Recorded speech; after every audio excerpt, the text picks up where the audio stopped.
ወንዶቹ ፈሪ ስለሆኑ ነው። ቆንጆ የሆነች ሴት ሁሉ ያገባች ወይ ፍቅረኛ ያላት ነው የምትመስላቸው።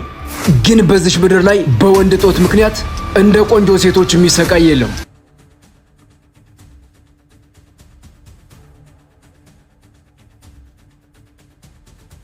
ሰላም፣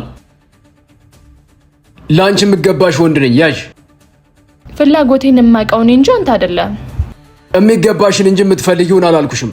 ማረፊያ ያጣችን ነፍስ ደግሞ አውቃታለሁ። ትቅበዘበዛለች። ማረፊያዋ ምን ነኝ?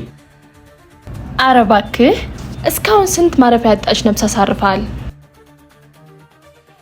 ማረፊያ ያጣች ነፍስ ካየሽ እኔን እየፈለገች ነው። ካረፈችም ወደ እኔ መታለች ማለት ነው። አንተ ማን ስለሆንክ ነው ማረፊያ ያጣች ነፍስ ወደ አንተ የምትመጣው? ለማንም ግድ የሌለው ለነገሮች ቦታ የማይሰጥ ሚስተር ሰን ስለሆንኩ ነው። ማንም ወንድ እንደዚህ ተዳፍሮ ተናግሮኝ አያውቅም። ለዚህ ድፍረት ደግሞ ዋጋ አስከፍልሃለሁ። ወንዶቹ ፈሪ ስለሆኑ ነው። ቆንጆ የሆነች ሴት ሁሉ ያገባች ወይ ፍቅረኛ ያላት ነው የምትመስላቸው። ግን በዚች ምድር ላይ በወንድ ጦት ምክንያት እንደ ቆንጆ ሴቶች የሚሰቃይ የለም። 95% ቆንጆ ሴቶች ከላይ እያማረባቸው ውስጣቸው ደግሞ ቅጥል ልርር እያሉ እያየናቸው ያረጃሉ። አንተ ይህ እንዴት አወቅ?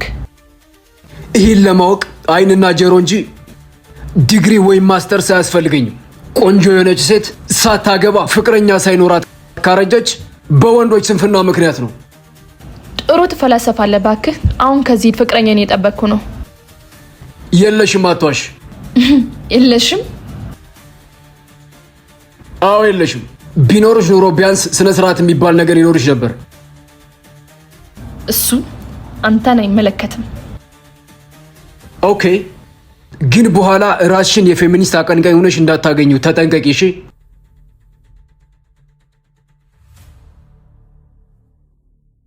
ለምክሬ ምስጋና ነው እንጂ እኮ ጥፊ አይገባኝም ነበር። ይሄ ብሶት የወለደው ንዴት ነው። እሺ